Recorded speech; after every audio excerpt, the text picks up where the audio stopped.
We are live. Thank you very much, Johnny. Welcome, everybody. It's amazing to have you with us on this very weird and crazy night in this crazy world where we can't even get elections sorted, let alone normal society.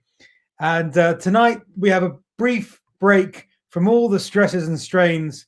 And this is where US in the City, a program that we've been running for a number of years that used to operate in people's offices in the City West End and in the central London area, now has branched out to come to your home.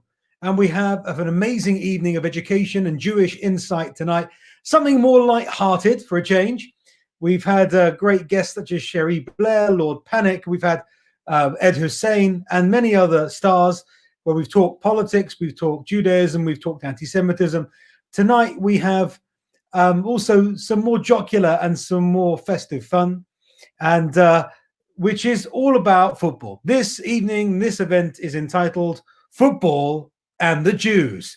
We have four tremendous guests. They are Cliff Crown, who is the current chairman of Brentford Football Club. We have Jonathan Metlis, chairman of Axiom Stone Solicitors, and also chairman of AAD, Action Against Discrimination, which really deals with anti-Semitism in football. We have David Kohler, our very own vice chairman from Radlett United Synagogue. He is the former owner and chairman of Luton Town Football Club, which is what I always say to bar mitzvah boys. The bar mitzvah is the age when a Jewish boy realizes he's more likely to own a football club than to play for one. And last but not least, we have my boyhood hero, Ronnie Rosenthal, who used to play for Liverpool, Spurs, and Israel, who we're going to excitedly meet very shortly. So those are our four guests. In terms of my background, while I was inspired to get this night going and get this night together for the United Synagogue, is because of my own background. I think I have the claim to fame as being the only Orthodox rabbi in the country, and maybe even in the world, to have been at professional football teams. As a teenager, I signed for Swindon Town and then shortly after for Reading, but I don't think I was ever going to make a career of it. And when I hung up my boots, I put on my tallis and became, first of all, aware of my Jewish background, which is not something I grew up with, and then became an Orthodox rabbi for the United Synagogue. And therefore, it's been quite a journey for me. But I do remember some fantastic moments in football, even if it was only for a couple of years in my formative stage of life. But I am passionate about the game, also passionate about Liverpool Football Club. And I wanted to bring Judaism and football together in a unique synthesis. And that's what we're bringing you tonight, live and exclusive on US TV. So without any further ado then, I'm going to invite our first guest of the evening for a quick 10-minute chat. And we'll speak to all of our guests before opening up to the audience to take your questions. So if you have a question, please do submit it in the chat bar on your device, and we will be able to pose questions to the guests and see what they have to say. So without any further ado, I'm going to invite our first guest, Cliff Crown. Cliff, are you there? I am. Good evening, Rabbi.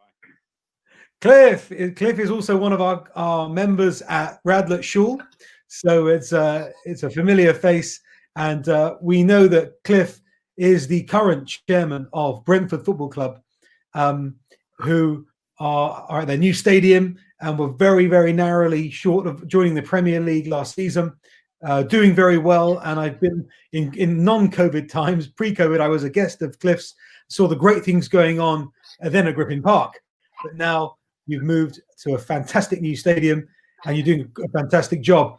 So, Cliff, my first question of the evening goes to you. Would you please tell us a bit about your Jewish background? How was your Jewish identity formed, and what was that like for you? So I grew up in London Road in Stanmore. I actually lived in the same road as the shul. And so from a very young age, I was regularly going to children's services and soon got involved in taking part in those services.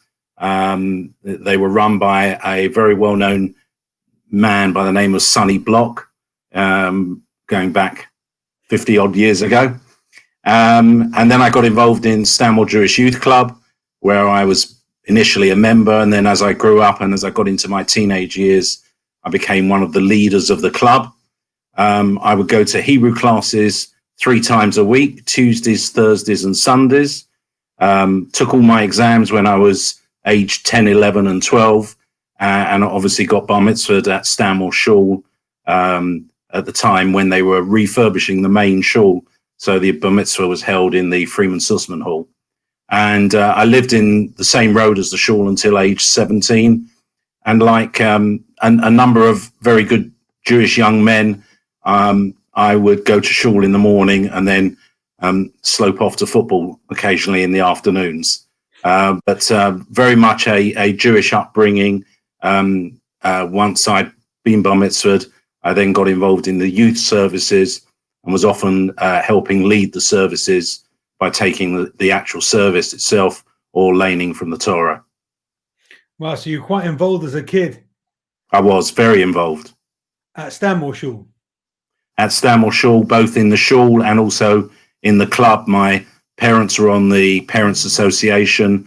My father was treasurer of the shul in the middle 60s.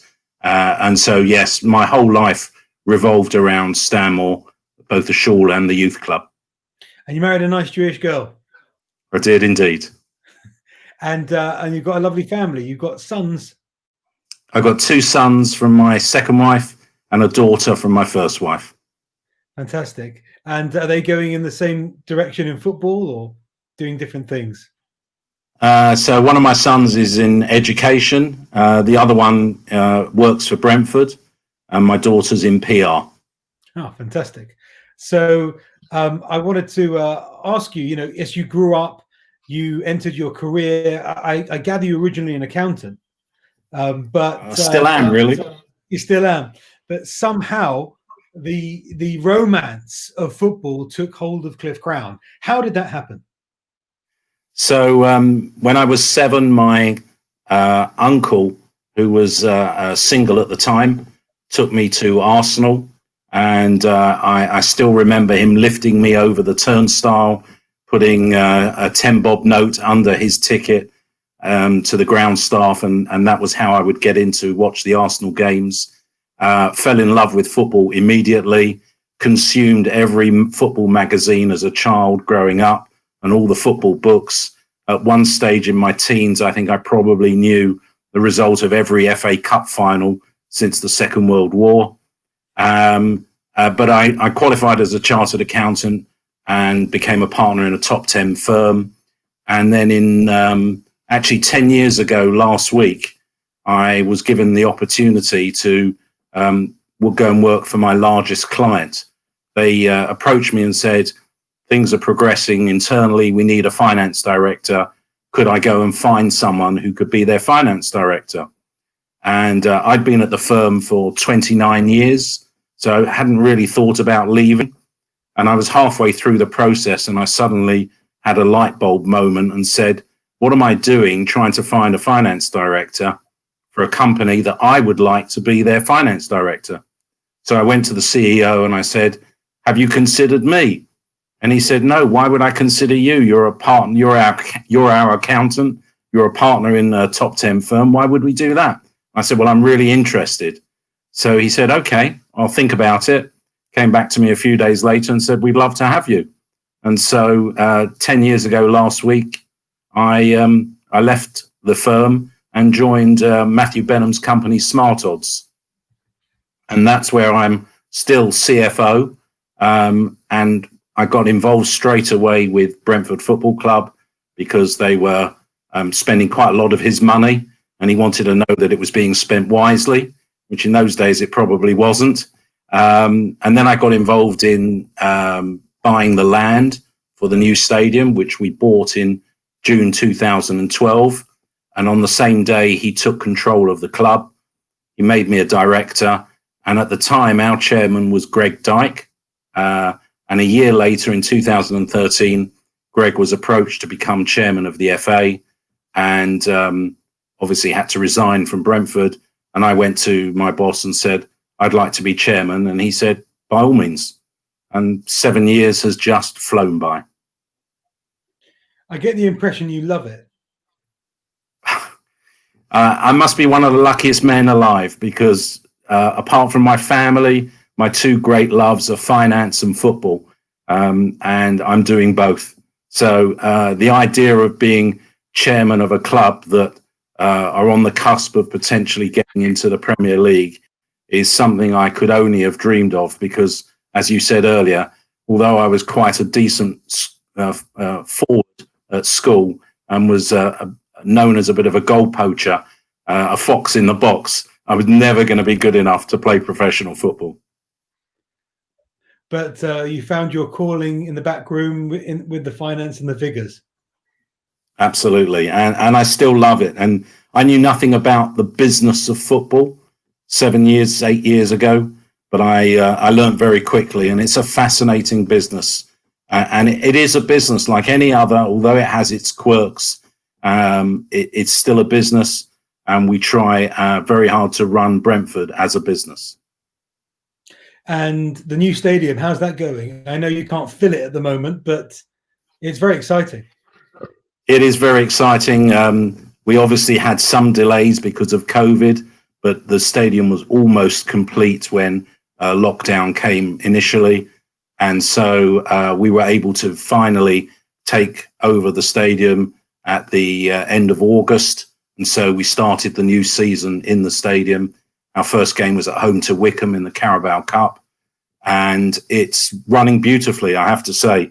We've got a few niggles to deal with, as you would expect. Plenty of things to get right, but so far so good. And it's such an obvious change from Griffin Park, which was 116 years old when we left it. Wow. And in terms of your Jewish identity in the footballing world, my impression from our conversations in the past is that being Jewish has been no obstacle whatsoever to you in terms of discrimination. No, not at all. I've never seen any personal discrimination. There aren't very many of us in football, to be fair. I remember the first meeting of Football League chairman and CEOs. We used to have an annual conference, and it was held in Portugal. And funnily enough, one of the first people I gravitated to was Jeff Mostyn, who is chairman of Bournemouth, who were then in the EFL before they got promoted to the Premier League. And Jeff and I have become great friends. And but we are very few and far between. There was a chap at Simon Corney at Oldham, but other than that, very, very few. Yeah. Okay. Yes. And so really being Jewish has been something that's been compatible with your career. And I guess, you've always been community minded, and now you're sort of in charge of a little community of football.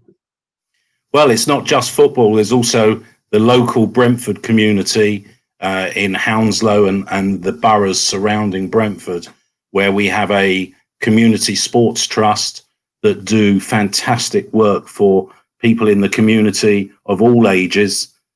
We had an audit a few years ago, and the annual value of the work we do in the community was calculated to be worth 13.7 million per annum to the council, where we are providing services for people in the community that they don't have to provide. So it's a very community focused club, as many of us are, and we do great stuff for people in the community. And I'm very proud to be part of that. Wonderful. Well, Cliff, it sounds like you got your hands full with Brentford. It's a busy job. You're a busy man. But thank you so much. We've got a lot to get through this evening, but hopefully we can come back to you with some questions towards the end. And so I can have a chance now to interview our second guest. But that was Cliff Crown, everybody, the current chairman of Brentford Football Club, a club actually that I played against when I was playing for Reading, in the shadow of Griffin Park. And I remember going to one of the games back in those days The club has really grown and grown. So well done to Cliff. And it just shows you that being Jewish and going out into the world and making a difference is something which we wear as a badge of honor, that our Jewishness is about being a light to the nations. It's about doing good, having a public profile can be very good, and in order to influence things for the better. And so I think that Cliff's doing a great job, and all the community work and the extra work and the charitable work that they do at Brentford is, I think, a Kiddush Hashem, a sanctification of Hashem's name, and a fascinating insight from Cliff. Our next guest is a lawyer who is the chairman of Axiom Stone Solicitors and also is the chairman of AAD, Action Against Discrimination. His name is Jonathan Metliss. Jonathan, are you there? I'm here. Can you hear me? I can indeed. Good. I just wanted to congratulate you on your excellent impersonation of Alex Scott. Thank you. It was probably unintentional. Jonathan. Well, we have to do the right thing. Indeed. My first question to you then, Jonathan, is what is your Jewish background? Well, I'm just looking down. I'm definitely Jewish. I wasn't actually born. My parents lived in Ensley Court in Upper Woburn Place, which was next to the old Board of Deputies. And they moved to Hendon in 1950. And I was brought up lock, stock and barrel. My alma mater is Raleigh Close Synagogue, which in its day, I'm very proud to say, was one of the largest communities in Western Europe. And as you know, that's how we met, because you officiated at the funeral of my late father in 2013. And you admitted to me recently how frightened you were because it was the first funeral that you'd ever officiated at. And had I known at the time, I think I could have asked for a replacement. But the fact is, you carried it off particularly well. So I was born and bred at Raleigh Close. 3 times a week, Hebrew classes, J-Con fizzy drinks, Mrs. Vahaftik, Mrs. Ginsbury. I was bar mitzvah there. My rabbi was Reverend Hardman, who quite correctly said in 1967, let's bomb Damascus. He was ahead of his time. He gave me a great pinch on my cheek when I was bar mitzvah, which still hurts. And I was married there in 1974. And I have extremely fond memories. I love going back to Raleigh Close. Rabbi Ginsbury officiated at my late mother's stone setting a few weeks ago, which you were also present. And I think that Raleigh Close as a synagogue is a beacon of light and a fantastic example to the whole Jewish community in the United Kingdom. I moved on. I went to Haberdashers' Asks, which Clifford Crown omitted. He probably had a worse time than I did, but the Jewish boys didn't have a particularly good time. And Simon Sharma never went to Jewish prayers. And I took Jewish prayers at Raleigh Close. Sorry, not at Raleigh Close, at Haberdashers. Habs. And the headmaster, Taylor, at the time, we walked in and said, would all the Jews go to the back of the hall? And I've never forgotten that. I can't bring it up against him again because he died some time ago, but I've never forgotten that. I then went to Southampton University and I was chairman of the Jewish Society there in the mid to late 60s. And we had a lot of problems with the left wing, no different to the left wing of the Labour Party today. They all had their Jeremy Corbyn donkey jackets at the time, and with a very strong Palestinian presence at the university. So I was pretty fired up. I traveled around the world with my former wife from 1976 to 1979. And we went to every synagogue in Asia, South Asia, and coming back, Latin America. So the Jewish blood was in my veins. I'm now, just fast forwarding, I'm now an active member of Central Synagogue in Hallam Street. I'm not allowed to say Great Portland Street Synagogue. I was told off once, but then again, I'm always being told off. I'm the Board of Deputies man for Central Synagogue, and I was elected, amazing, to the Defence Committee of the Board of Deputies. Don't ask me about the Board of Deputies because your 1 hour I won't. Don't worry. pull up pretty quickly. I'm on the board of Conservative Friends of Israel, which is my commitment to the State of Israel. I was a governor of the Technion until recently when I fell out with them, and with the Technion UK.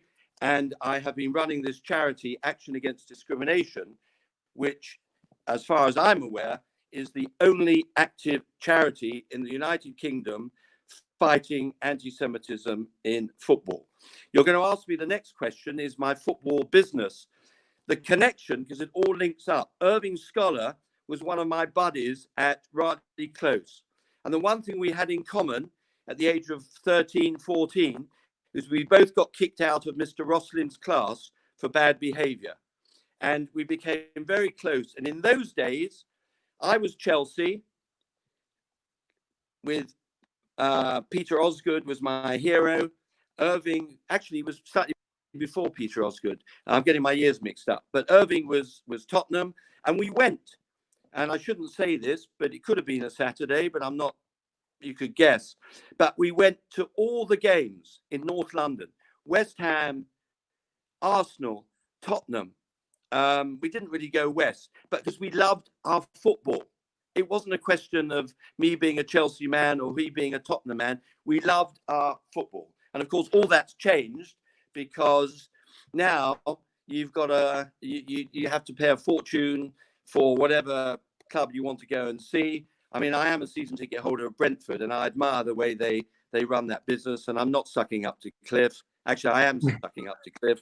But we were absolutely football mad. And at Southampton University, I used to go to Southampton one game, Martin Chivers, Ron Davies, John Sydenham, Terry Payne, and Chelsea the next. And my great success was the FA Cup final win in 1970. And I cry, I've written it out here, Bonetti, Shellito McCready, Hollins, Hinton Harris, Murray Graham, Osgood, Tamling, Bridges, and Houseman, which is 12.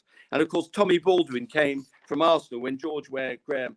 And when I think of that football team, which Tommy Docherty called his diamonds, it brings tears to my eyes. Because those were the years when football was proper football and not Mesut Ozil sitting on the bench earning £350,000 a week, which would much better go to the United Synagogue.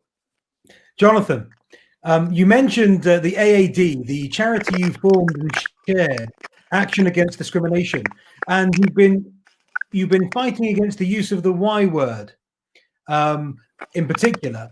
And can you tell us some insights into your work with the AAD and kicking out anti-Semitism from football?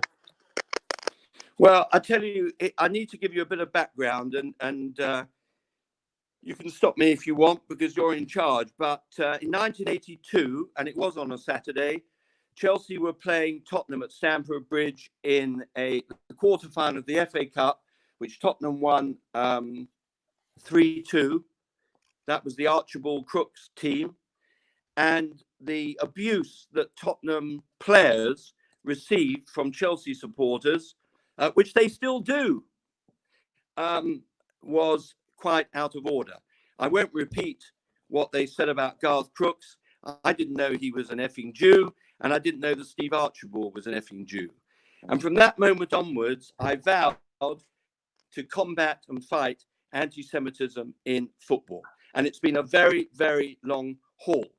And in the early 2000s, I mean, I'm cutting out a decade and a half. I had a mentor here, two mentors really. One was David Dean of the Arsenal, who helped me with my the business I did in the football world, and the other was Stephen Rubin of Pentland Group.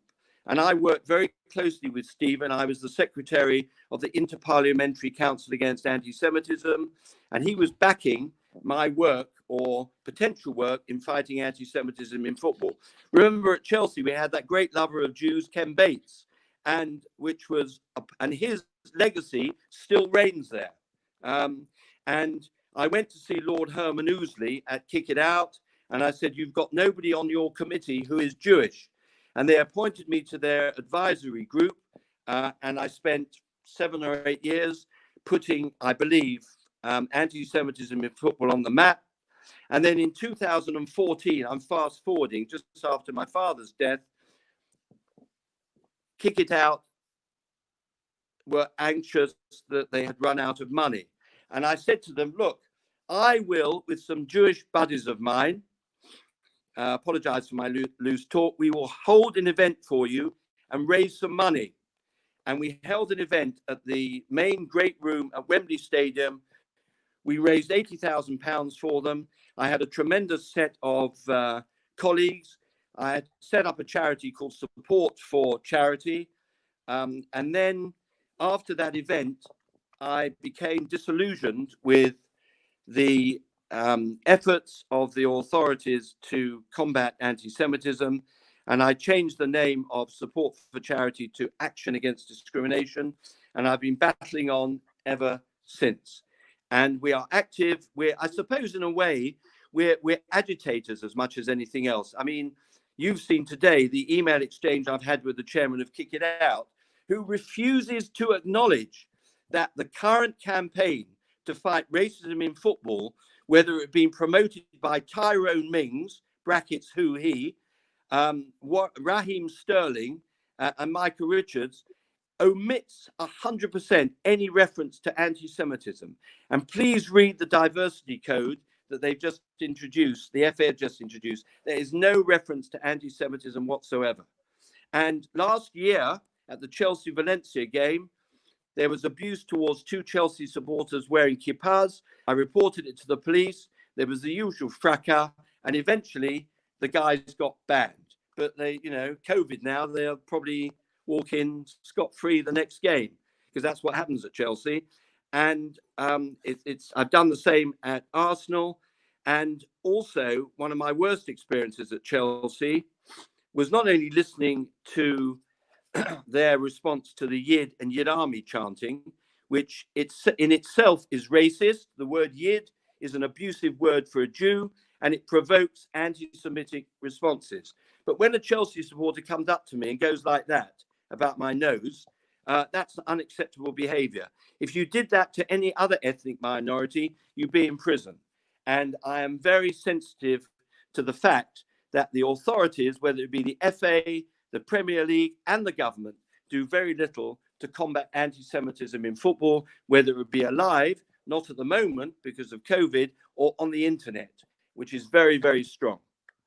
Well, Jonathan, it's a fascinating story in terms of your background and the work you're doing. And I know that you've got strong opinions about anti-Semitism. And I think that it is a very live topic, especially when we look at racism, which has seemed to rear its ugly head in the world. So, well, first of all, thank you for fighting anti-Semitism, and also for giving us an insight into your background. I know you've been in football your whole life, as a lawyer, in business, and now in terms of the charity work. So it is a very, very interesting insight into that aspect of the challenges of Jewish people and football today. So thank you very much, Jonathan. Can I just give you one little finale? Yes. I was very close. I had a client and a friend called Stanley Cohen, who ran a business called Betterware. He lived in Radlett for a while, Aldenham actually. So he flogged lavatory brushes and made a fortune. And he said, "I want to buy a football club." So I introduced him to Bournemouth. This was in the 90s when I was on the board of ENIC. So I looked after Daniel Levy and did the Spurs deal in 2000. And he rang me up one day, Stanley, and this is all very Jewish. And he said, "I wanted to buy a football club. Oy vey, what have you got me into?" So there we are. So that's the football world. Thanks so much, Jonathan. Okay. Now, having heard from a current chairman of a club and someone involved in fighting anti-Semitism in football, we're now going to go to someone who owned a football club David Kohler is the vice chairman at Radlett United Synagogue, who I work with on pretty much a daily basis, who ran and owned Luton Football Club not too long ago. And we are very, very pleased to have him. Now, we have to understand David has just celebrated his daughter's bat mitzvah that we managed to have in the shul at the 11th hour before lockdown this evening. So he's come, as I have, we've come straight from his bat mitzvah for his daughter, Katie Kohler. David Kohler, are you there? Chaim to you, Rabbi, and thank you for a great service we just had. And thank you. Thank you. We can't see you. I can't see your face. Oh, I've only got one. Can you see me now? No, it's total darkness. So I think we will now go to our next guest and come back to you, David, and hopefully it will work. If it doesn't, I can see that there's something going on there. We'll try and get back to David Kohler. There's been a bit of a technical hitch. We can hear you, David, but we couldn't see you. So maybe we'll go back to you when we can do both. And if not, we'll just hear from you. David! Now I can see you, but I can't hear you.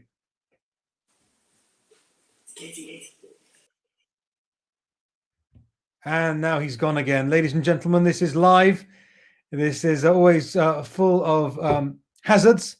But we will eventually get to David. Now, we were going to go to him last, but we're now going to get in touch with someone who I consider a boyhood hero of mine, an ex-Liverpool player, ex-Tottenham Hotspur, ex-Israel international football player, Ronnie Rosenthal. Ronnie! Hi. Shalom Aleichem. Shalom Aleichem. How are you, Johnny? I'm very good, thank you very much. And I brought with me tonight, Ronnie, some of my favorite clothes from 1990. The Liverpool. What a great memory. You used to wear when you joined Liverpool and you helped us win the league in 1990. And this is the Couldn't away. be better than this one. This was your kit, Ronnie. I can see. And when you came to Liverpool, it was unreal. The impact that you had immediately. I think Ian Rush got injured and they needed to find a striker to help them get through the end of that season in 89-90. And they signed you from Standard Liège in Belgium and you hit the ground running. I remember your first game wearing this top against Charlton Athletic and you scored a hat-trick. I think one with your left, one with your right and a header. I can remember more than you can about that night because I've watched it many. Amazing memories. By the way, it was John Aldridge who left the club a few months before, and I think Peter Beardsley was injured. Rush was still fit, Oh, Rush was there, right. It was really good, and this transfer could have been scrapped, and because everything went just until the last minute of the transfer window back in March 90, something like this. So it was really last day, and I can tell you that I used to play for the Belgian club Standard Liège, and the Belgian Federation has confirmed the transfer by sending the fax at 4:59 afternoon, where 5 o'clock it's the deadline, and the fax has arrived to the English FA maybe 3 minutes after 5. Yes, and we thought that the transfer did not go. Yes, but in the end, because the attempt to send the fax was at 4:59, they have agreed to make the transfer. So lucky me. Maybe otherwise I would have never played for Liverpool. Wow. So it was 1 minute. It was 1 minute. That's the truth. Yes, that's the truth. Unbelievable. Yes. And I remember amazing memories, What was it like playing with Barnes, Beardsley, Rush? Listen, the question that you should ask is, how is it to play in Anfield? This is more because, there were two great players, but we're talking about Liverpool Football Clubs, with amazing club. And for me to come from Belgium, Yes, I've done some kind of a transit in Belgium, and I came from Israel to Belgium. I played for 4 years for 2 clubs in Belgium, for FC Bruges and Standard Liège. And to come to Anfield and to be part of it was something unbelievable. You know, I knew that I'm coming to a club with big stars, yes, but I had the confidence that I will get the chance sooner or later, you know, and it was quicker than I thought, yes. And you know, you know, when you come to a club with such stars, you know, and you have such a competition to play, you don't know when you get your chance. But thanks God, I got a chance. It was because in 1990 we lost in the FA Cup in semi-final to Crystal Palace at Villa Park. I think Ian Wright scored the goal for, and I think Kenny Dalglish was a bit upset, and he decided to change things, you know, and he decided to give me a chance to play against Charlton. I did play it before. In my full debut was as a substitute against Southampton, but I only played 20 minutes, and then for 2 or 3 weeks I didn't play at all, you know. So that famous game against Charlton, where I scored a hat-trick in my full debut, was amazing, you know, and that's what paved the way for me to go further and to get chances and to play and to be completely involved in the finale to win, you know, that famous, you know, championship.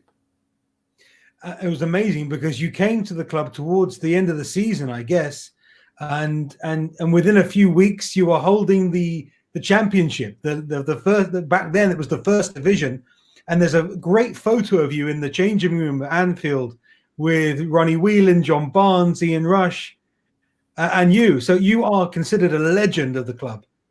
Yeah, but you know, the funny thing is that when I joined Liverpool, as I said to you, a couple of days after I signed on loan, because that was a loan deal until the end of the season, and Liverpool did not even bother to take an option because probably they never thought that I would make the impact, you know. And so the players, you know, they were nice. All the players were nice, but I would say that because you are coming from nowhere and you come and you play with a big star, no one kind of pay attention to me, you know, but not in a bad way, you know, just naturally, you know, you are another player, you are foreign, you are not like everyone, and everything was like that until that famous game against Charlton where I scored this hat-trick. So I can assure you, on the way back to Liverpool after the game,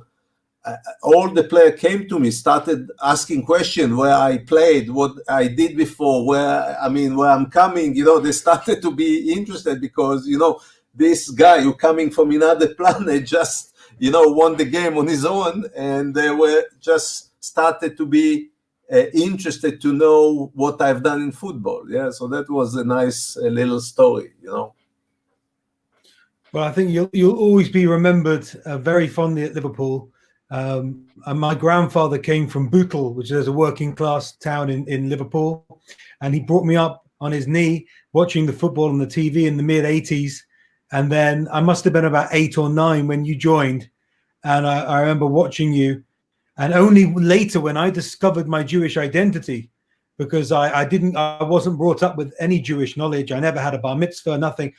Later on, I got even more nachat because there was a Jewish player who won the league for Liverpool, and so I think a lot of Jewish people get a lot of nachat out of you, Ronnie. And then you went to the most Jewish club of all, Tottenham. What was that like? Yes. So, you know, I enjoyed my time at Liverpool for 4 years, but, you know, after 2 years, I started losing it a little bit, meaning I did not get a chance to play as often as I wanted. And then in my mind, I needed a change. So I could have signed for at least 3 or 4 clubs or 5 clubs much before, but I was in kind of a stage in my career that I wanted to come to London, yes, and Tottenham was on the card because I I met before one of Tottenham director who unfortunately died 3 years ago. Igal Yawetz was the Israeli director, was close to Alan Sugar. He was on the board, and we had a lot of discussion between us. So of course I told him I'm very much interested to join Spurs. So I think that he has initiated it with Alan Sugar and with Ozzy Ardiles, who was the manager. I really wanted to come to Tottenham. So I've turned down a few clubs who were interested in me in England and abroad, yes, until the moment came. And, I joined Spurs was in January 94, yes. And for me, it was great to absolutely come to London and to play for Tottenham, which I felt so good, and joy.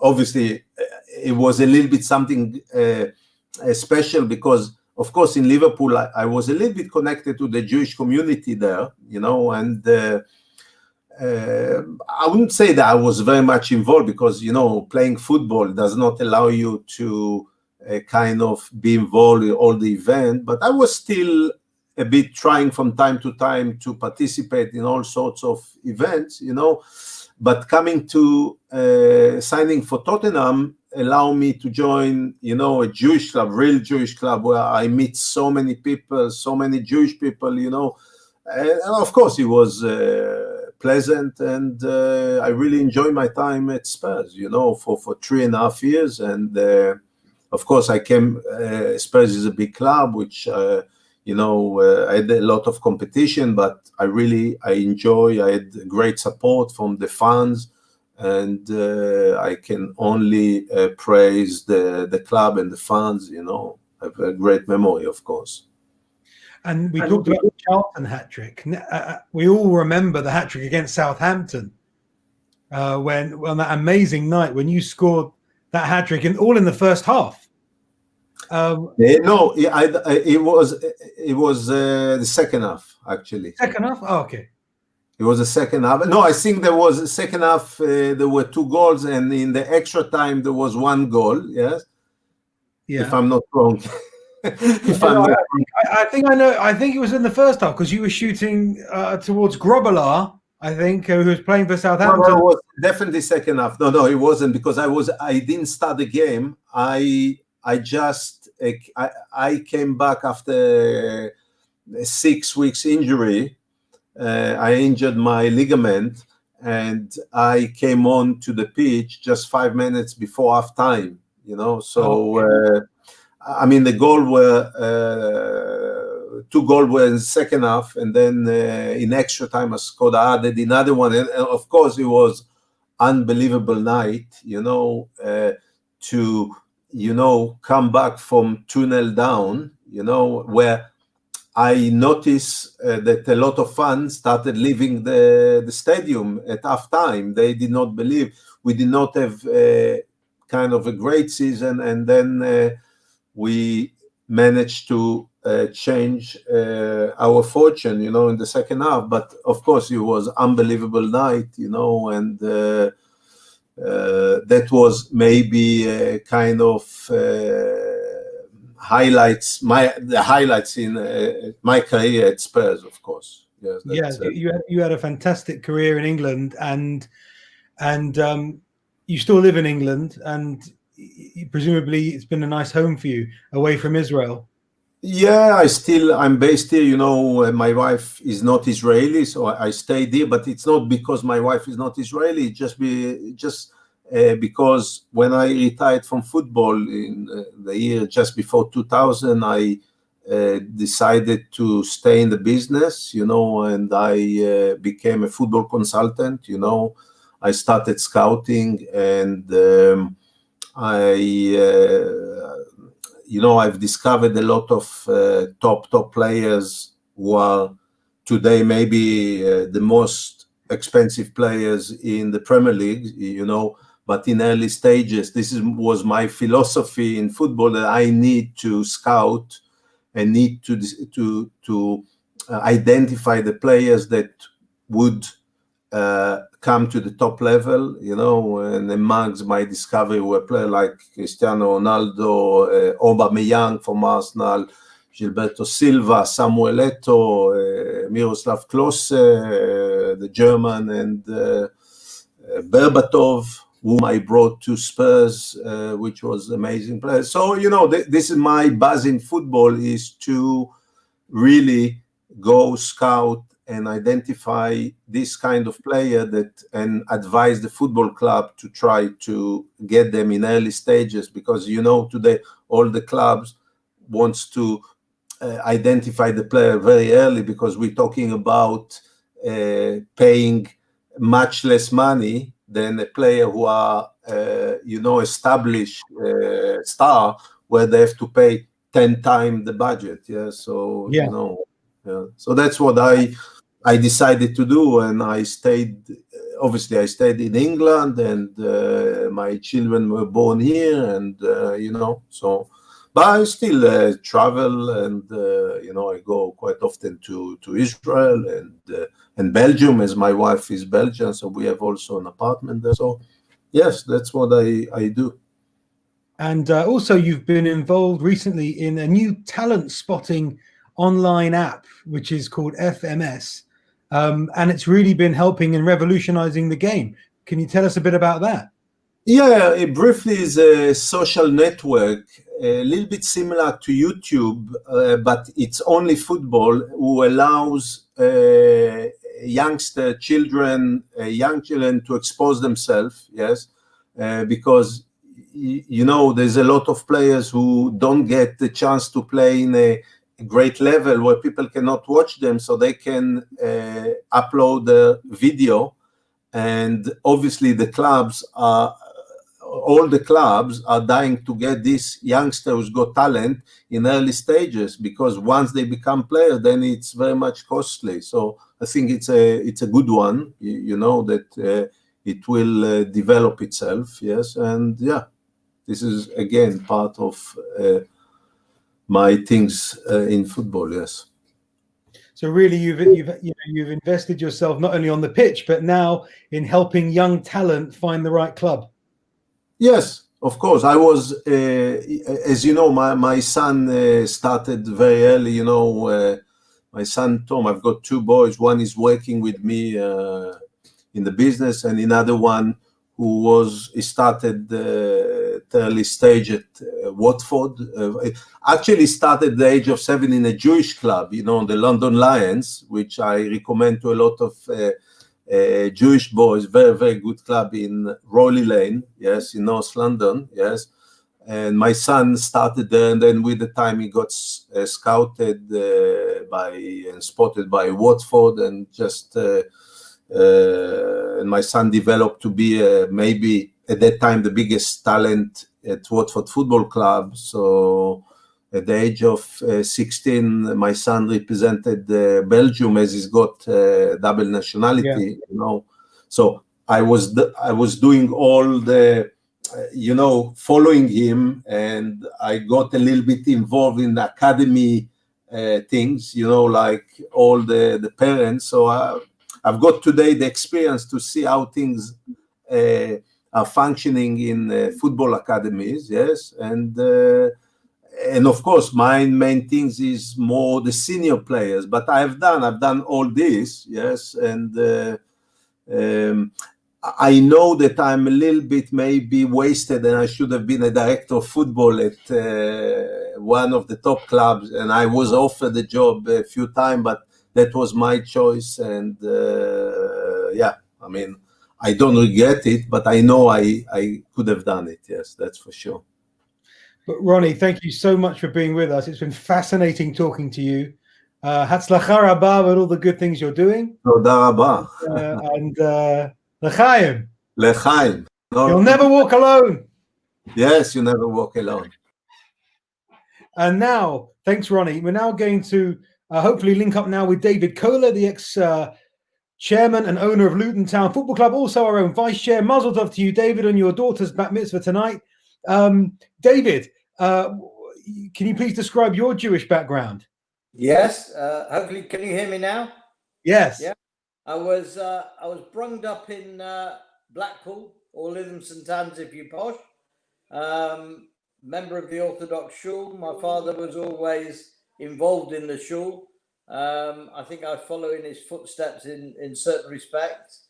Then, because my parents didn't like me, they sent me to boarding school. I ended up at Carmel College, where I enjoyed a lot of sport. I have corresponded with Rabbi Jeremy Rosen, who was the headmaster, who might even be watching me tonight. I was a member of a football team that managed to play an away game, and after the game we were given tea, which consisted of sausage rolls, which all the team of course ate. We were then known as the Pork Pie 11, and I was suspended because of it. Early days, I don't think I've changed much since then. I was also caught listening to the 5 o'clock football results one Shabbat and made to clean out the shul at Carmel College. So had an interesting upbringing. Indeed. And later in life, you got involved in football. I know you were a businessman, and something must have happened to bring you into owning Luton Town Football Club. Yeah, I played golf with the wrong person. Played golf with a friend of mine called Paul White, who at the time was involved with Manchester United and Michael Knighton when he was trying to buy it, which again, Jonathan Metlis mentioned Stanley Cohen, who I think was purported to have been backing him. Just shows you what a small world is, because Stanley Cohen was my father's best man when he married my mother, but that was a long time ago. And played golf with Paul, mentioned to him as a United fan then that I would love to own Man United. He said, you can't afford Man United, but I know a club you could afford. 17 days later, I'd acquired, myself and a partner, 68% of Luton Town Football Club. So wow. There are 2 days two good days when you own a football club. The day you buy it and the day you sell it. It's not true. It's the day you sell it, it's a good day, not the day you buy it. And during that time then, this is presumably in the 90s. Yeah, it was May 1990 when the club was bought. We were then in the old First Division. I became the youngest chairman in the First Division. I also was one of the 22 egos that signed the formation of the Premier League in 1992, which was an interesting baptism because all the clubs sat in alphabetical order. So Luton Town was always between Manchester City, which was Peter Swales, God rest his soul, on my right-hand side, and Liverpool. Peter Robinson, who was the chief exec at that time.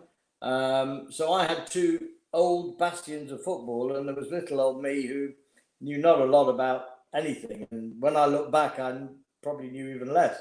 So I did rely on those two for knowledge. And I did send a picture to Johnny Eisen, if Johnny could put it up, of when the Premier League was formed. And there's an interesting story about how many Jews were involved in that. There's a picture there. If you look on the bottom right is Peter Swales. Just above him is Martin Edwards. And then two along is three Jews together. Myself, Leslie Silver, Oliver Sholham of Leeds United. They actually in 1982 went on to win it. David Dean, who has also been mentioned tonight, a lovely man, and I also considered him a mentor. I think he got a good deal out of me when he bought John Hartson from me and also Matthew Upson. What is also interesting about that picture, there are two other Jews that are not in that picture, because on that day, Alan Sugar was buying Tottenham from Irving Scholar. So you've got there 4 Jewish people out of 22 clubs, which is a far greater proportion to the number of Jews in the country. So when you say you tell the bar mitzvah boy you can't play football, you can own one, there were 4 of us, and actually a fifth, because Clive Berlin was chief executive of Queen's Park Rangers at the time. So there were actually 5 Jews in the room out of the 22 who made the decision to form the Premier League. Incredible. Absolutely incredible. That such an overrepresentation, and I guess it shows you that the wherewithal, the ingenuity, the patience, and the enterprise needed to run a football club and buy a football club we have within our community. Well, I think it's money. I'm not sure. I think most chairmen, and Cliff will testify to this, you leave your brains in the car park. It's the emotion that drives you, because football is all about emotion. You do, of course, as the chairman, have the ultimate sanction. You can always sell a player, as I did far too often. I was fortunate, and hopefully is watching, to be one of 3 chairmen who were Jewish and actually had a Jewish manager, who was David Pleat. Irving Scholar, he had, when he left Luton the first time, went to Tottenham. He then came back to me. I had him for 5 years. And then for a short time under Daniel Levy, between managers, he was the manager. And a Jewish chairman and a Jewish manager made for interesting reading. David is currently writing a book. I've told him to send it to my lawyer before it gets published, because there might be a few words we have to say. And do you have any favorite story or anecdote from your time at Luton? You've got to remember now, I was lucky to sell Luton 20 years ago now. So two of my kids weren't even born, and it's a long time ago. One really story that I do remember was the television deal with Sky, where what is little known, but I'm now going to tell the world, that it was actually my vote that got Sky the TV deal. Why was it my vote? At the time, Alan Sugar had just bought Tottenham, and he quite rightly disclosed that he made the boxes for Sky TV. And he told in the TV programme he did that there was a vote as to whether Tottenham could actually have a vote, because he was conflicted. The reality was he bought Tottenham and he's entitled to vote it how he wanted. Because at the time, Arsenal were owned by Carlton TV, had a shareholding. Man United and Liverpool both had TV companies involved in them. So everybody had their finger in the pie. Why was it my vote? Just after I bought Luton, we were playing away at Manchester City. And because I'd sat next to Peter Swales, we got reasonably friendly. And he introduced me to Trevor East, who ran ITV Sport at the time. And I said to Trevor, I said, nice to meet you. Why don't you ever show Luton Town on telly? He gave me a load of garbage for about 5 minutes. And then he said, well, in reality, nobody wants to see you. I said, yeah, I accept that. But why are you giving Manchester United £100,000 every Sunday afternoon to show them? Poor old Luton get nothing. He couldn't really defend that. It then came down to the TV negotiations. Sky put a bid in. That bid was then leaked to ITV. And I'd said, because we were in the bottom 3 and looking like getting relegated, made more worse by Ronnie Rosenthal, because in that season we played Liverpool away. We were winning 1-0. It was an own goal. And Ronnie came on and scored 2 goals and we lost 2-1. We eventually got relegated by 3 points at the end of the season. Anyway, so I said I'm not going. The Memonarchs of the Premier League at the time said that there needed to be 75% majority of votes on a special resolution, of which the TV deal was. By me saying I'm not going to come, there are then 21 clubs voting rather than 22. I got a call the night before from one of my good friends in football, Sam Haman at Wimbledon, who, apart from being an Arab and Lebanese, we were great friends. And I love him still, and we still speak. And Sam rang me up and said, David, you must come tomorrow. I said, why is that, Sam? He said, your vote needs to swing it. I said, what do you mean? He said, we need your vote to get 75%. And I said, okay, what's in it for Luton Town? He said, well, I knew you'd say that. He said, we'll do 2 years parachute payment if you get relegated. I said, that's for all the other clubs? Yes, it is. Sam, what time in the morning? I'll see you. I remember walking into the Royal Lancaster Hotel. In the foyer, Trevor East, ITV Sport, said to me, David, we've rehashed the deal. We're going to offer more money to the clubs. And I looked at him. I said, Trevor, you're not going to show Luton Town, are you? And I put his offer in the bin, walked in, Sky got the deal. Wow. History was made. Well, there you go. We got relegated, so... It's absolutely fascinating talking to you, David. Thanks so much again for your insights, your good humor, and also for joining us, on an evening where you're celebrating your daughter's bat mitzvah. Mazel tov to you, and thank you for joining us. Thank you. I think we're going to wrap up there because we've got into extra time now. We're past the hour mark, but I think we've had a good chance to hear from all of our 4 guests. I'd like to thank them again: Cliff Crown, Jonathan Metlis, David Kohler, and Ronnie Rosenthal. Thank you all for being with us this evening for US in the City. It's been a marvelous evening. Thank you so much for your insights, your time, your good humor, and sharing with us some of your stories and insights. And on behalf of the United Synagogue and everyone watching on the internet, thank you so much and stay safe.